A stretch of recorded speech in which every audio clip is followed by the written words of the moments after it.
Yo, what's good, YouTube, man? It's your boy T, and I'm back with another video.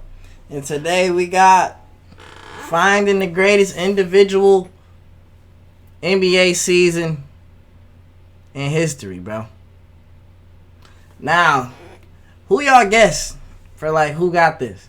My guess, look, this is what I'm gonna go with. The best individual season, like statistically, I'm gonna have to say Michael Jordan. The year he averaged 35 or whatever, like it was 37 or something, it was some OD. It gotta be that year, bro. That's my guess. Y'all drop y'all guess down below. Don't wait to the end of the video, bro. Don't do that, bro. Drop like right now in the comments. Say who you think, bro. Who you think right now? On the road to 10K, man. If you're new to the video, if you're new to the channel, my fault. Everybody new to the video. I'm new to the video.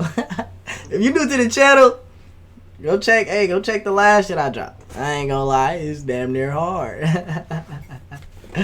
But we gonna get into it. Enough talking, bro. This is a little Jimmy High Roller video, so I ain't gonna say too much, bro. Y'all just tap in with me. If I asked you throughout NBA history who had the best individual season and what year did it take place, what would your answer be? Can a season truly be great if a player doesn't lead their team to a championship? What about empty stats or years where players put together incredible seasons but didn't walk away with the MVP? Just like many other fans of the game, I've always wondered who truly had the greatest season in NBA history. If we were to somehow add up all the things that a player did throughout a season, their impact and value, and condense all of it into one number, some sort of value or greatness score, then we could determine who had the best season of all time. And so that's what I did. A formula to decide who had the best individual season in NBA history. And not only did I find that season, but it was so great that no other season comes even close. Comes close? I know Westbrook. Today's video is brought to you by SeatGeek. A new NBA season is upon us. Just look at it. Ain't it beautiful? And with the season underway, SeatGeek is here to get us back in on the action. Check this out. Just download the SeatGeek app and use the promo code Jimmy to get $20 off your first order. SeatGeek makes buying tickets easier than ever before with the rating system that concept use completely off the rails with big games, huge numbers, and record-breaking performances every other night. I had to gather myself and put all of this madness into context. How historic are these seasons really? Where do the individual performances of this season rank among the greatest season performances in NBA history? Well, in order to answer this question, I had to create a basic formula that factors in everything a player does on an individual level throughout a season. But first, I had to determine what numbers and awards actually matter and which ones don't. For example, winning the MVP is the greatest individual award a player can win, but there have been countless amazing seasons in which players did not win the award. So we can't use this as a metric to measure how great an individual season really was. I also had to exclude statistics that were heavily skewed by team performance, like win totals or even stats like offensive and defensive rating. We are, after all, looking for the best individual season. So after much deliberation, I narrowed down the criteria for the best season ever to these 9 factors. Points, rebounds, and assists. If a player was selected to an all-defensive team, if a player won Defensive Player of the Year, if they led the league in one of the 3 major statistics, player efficiency... Hold on, okay. Let me redo my guess off this, bro. Defensive Player of the Year is 10 points. One point for every rebound. Okay, PRA. And then, okay. I'm still going with Michael Jordan. Who y'all got? Rating, win shares, box plus minus, value over replacements, and just to spice things up, All-Star Game MVP. The total number that a player achieves from these 9 metrics is their season score. The higher the score, the greater the season. And before we get started, I want to point out a few things. As I stated before, I did not factor in MVPs in this experiment, because there's just been far too many incredible seasons where players were not crowned the most valuable player. Like in 1989, when Michael Jordan clearly had the best season that year, but Magic Johnson won the MVP. Another thing to keep in mind here is that most statistics that are available today have only been around since 1975. So any great season that took place in the early 70s and 60s was excluded from this experiment, which actually shouldn't even be a problem since a lot of NBA fans act like those seasons never even happened anyways. Another major factor that I left out was postseason success. And I know this will be a controversial decision, but in order to even make it deep into the playoffs, a great player still needs a solid supporting cast, or else he has no real shot to win it all.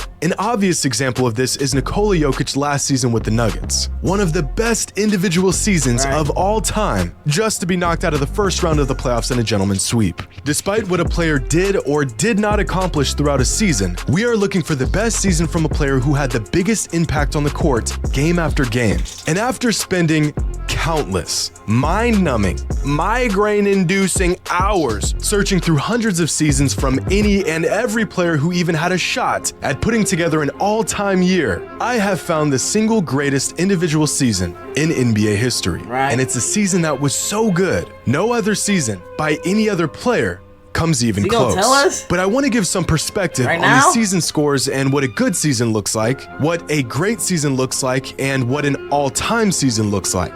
Back in 2018, LeBron James finished second in MVP voting and had one of the most 2018 LeBron James was the greatest player to ever touch a basketball. You can go argue with your grandma. You know, because I'm not really trying to hear it. Like 2018 Bron, that might have been the best player I ever seen, like, you know, on TV. I never seen nothing like that, bro.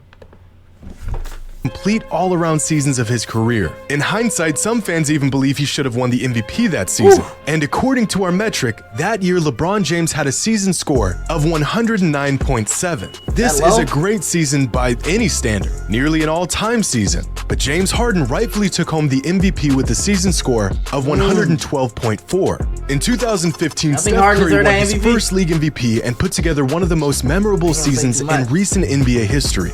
That year, his season score was 97.3. In 2006, Kobe Bryant had statistically the best season of his career and achieved a season score of 119.1. And yet, Steve Nash won the MVP that season with a season score. What the fuck?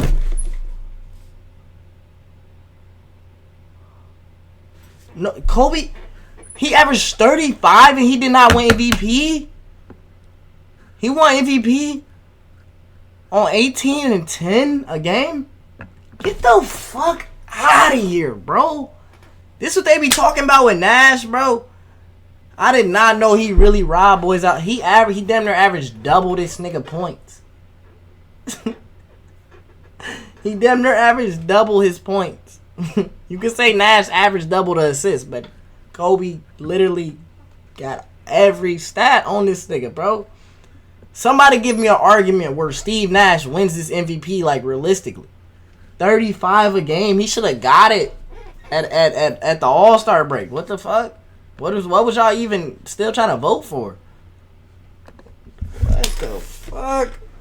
Of just 84.1. But these numbers are all relative. A season score of 20 is about league average. A score of about 45 is what you would find in a quality starter. A season score of about 65 is an all-star level season, and a season score of 85 is an all-NBA level season. And once a player gets into the triple digits, a season score of 100 or more, they are well on pace to earning an MVP. But even a score of 100 is nowhere near what a player must accomplish to even crack a top 50 season of all time. Because the 50th greatest individual season came from James Harden in 2018 when he piled up a season score of 112.4. In fact, here's a chart of the top 50 individual seasons in NBA history according to our season score metric. The first 3 seasons to crack the top 50 all came from James Harden in just a 4-year span between 2017 and 2020. Michael Jordan was so good, so early in his career, that even his rookie season made the list as the 42nd best individual season of all time. Tracy McGrady put together his best season in 2003 with a season score of 115.3. Hakeem's 1994 campaign lands at the 35th spot of all time, and just above him you'll find Steph's unanimous MVP season in 2016. Nikola Jokic achieved a career-high season score last season with a total of 120.3 points, the 23rd best individual season of all time. But Giannis actually scored just slightly higher than Jokic did last season with a season score of 120.9. Russell Westbrook's MVP year is the 17th best individual season of all time and easily the best season of his career. Keep going up and we'll find the best seasons from some of the greatest players of all time. Dwayne Wade in 2009, KG in 2004, Kareem in 76. In 2020, Giannis put together one of the greatest seasons ever with a season score of 129.8. Just behind LeBron's 2009 season, which turns out to be the best individual season of his career where he earned a season score of 130.2. And after this mark, we enter the Michael Jordan zone, where it's a whole lot of MJ reeling off some of the best individual seasons of all time, year after year. And right at the top are the three best individual seasons of all time. David Robinson's criminally underrated 1994 season, Shaq's masterpiece in the 2000 NBA season, and Michael Jordan's 1989 season that earned him a season score of 137. Hey, I was right. Hey, if you didn't say Michael Jordan, you lost, and you owe me a Subway sandwich. But I did not know David Robinson was like this, bro. The third greatest season ever. I know he got a quadruple double one time. I seen all that, but he was really cut different like that, bro. In 1994, Shaq 2000. Yeah, bro, he was different. 7.7. Hold up. There's one season missing here. Oh, there it is. Michael Jordan's 1988 regular season, widely regarded as the greatest of all time. And that's because it is. With a season score of 154.8, Jordan's 1988 campaign is the greatest individual season in NBA history. And it's not even remotely close. It's not. But I want to take a deeper look at these results. Hey. Y'all remember what I said earlier? LeBron, 2018 Bron, best I ever seen. Y'all didn't peep what I said, though. Best that I ever seen. I ain't never seen Jordan play in real life. Or on TV. Nigga, just the highlights. Hey, that's my GOAT right there, bro. Because they reveal some interesting things about what we know and what we thought we knew. Some all-time legends that didn't even have a single season that made the top 50 list include Larry Bird, Magic Johnson, Tim Duncan, Charles Barkley, Dirk Nowitzki, and many more. On the other hand, there have been a handful of players that have had multiple seasons that cracked the top 50. These players include Michael Jordan with 11 top 50 seasons of all time, LeBron James with 5, James Harden, Giannis Antetokounmpo, and David Robinson with 4 apiece, Kareem and Garnett with 3, and Hakeem, Kobe, Jokic, Shaq, and Chris Paul, all with 2 top 50 seasons each. But the most interesting thing that these numbers reveal is that the second best individual season in NBA history didn't even earn an MVP. Michael Jordan's 1989 season ranks second all time among season scores, and somehow he still finished second in MVP voting that season behind Magic Johnson, who... Let me look at it. Okay.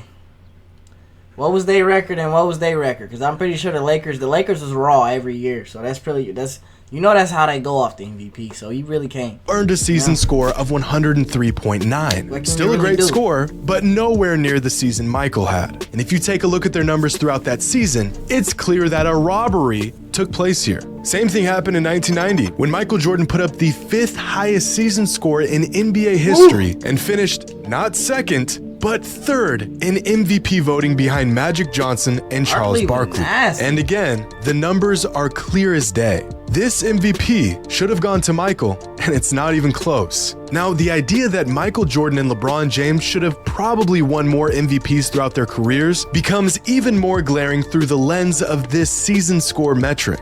But of all the seasons that made an appearance on this list, only the 2009 season features 3 players who all put up top 50 seasons of all time. That year, LeBron James, Dwayne Wade, and Chris Paul all not only had historically great seasons, all 3 of them put up top 25 seasons in NBA history. As I spoke about before, in most seasons, a game score of 100 will give a player a real shot at winning the league MVP. CP3, D Wade, and LeBron all had season scores of over 120. But with this NBA season being flooded with all-time talent and incredible performances every single night, are there any players that are putting together seasons this year that would crack this all-time list? We'll have to make a couple estimations here because some stats within our metric like VORP and win shares are cumulative stats. But at their current pace, here are the projected season scores for the best players in the NBA this season, with the top 5 season scores coming from Luka, Jokic, Giannis, Embiid, and Tatum.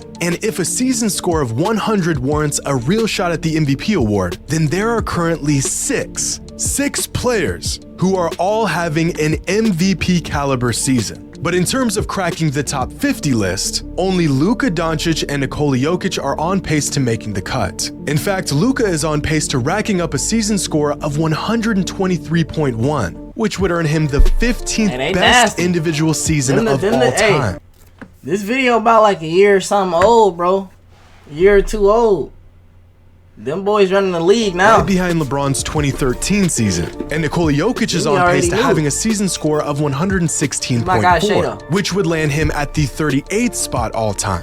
And after gathering data from hundreds of seasons of dozens of players, I got to thinking about peaks. Who was the best when they were at their best? Some players have maybe 1 or 2 seasons that stand far above any other year they've put together, like Tracy McGrady in 2003 or Russell Westbrook in 2017, while other players completely control the game on an individual level season after season. So here is a chart of NBA legends and the combined season scores of the best 5-year stretch of their career. For example, Isaiah Thomas's best 5-year stretch came between 1984 and 1988, where his total season scores throughout those years was 379.3. Damian Lillard's run from 2017 to 2021 earned him a total of 438.9. Just above Magic Johnson and Moses Malone is Karl Malone, who is the first player on this chart to crack 500. Nikola Jokic is currently in his best 5-year stretch and has a total score of 508.8. But this number will jump much higher after this season, somewhere around the 540 range. Kobe, Hakeem, and Bird all had similarly great primes in the NBA, ranging from 514 to 518.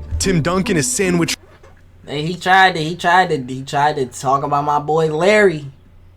But if you stretch it out into put it all together in 5 years, Larry up there, stop right playing. Between Russell Westbrook and Kevin Durant, our first big jump occurs with James Harden's run between 2016 and 2020. And after these marks, we get into the very best individual runs in NBA history. Shaq in the early 2000s, a young Kareem, a mind-boggling 5-year individual stretch from David Robinson in the mid-90s, Giannis's current historic run dating back to 2018, and LeBron James at his absolute peak from 2008 to 2012. Just 5 points shy of cracking the 600 mark. Possibly the greatest individual prime of all time.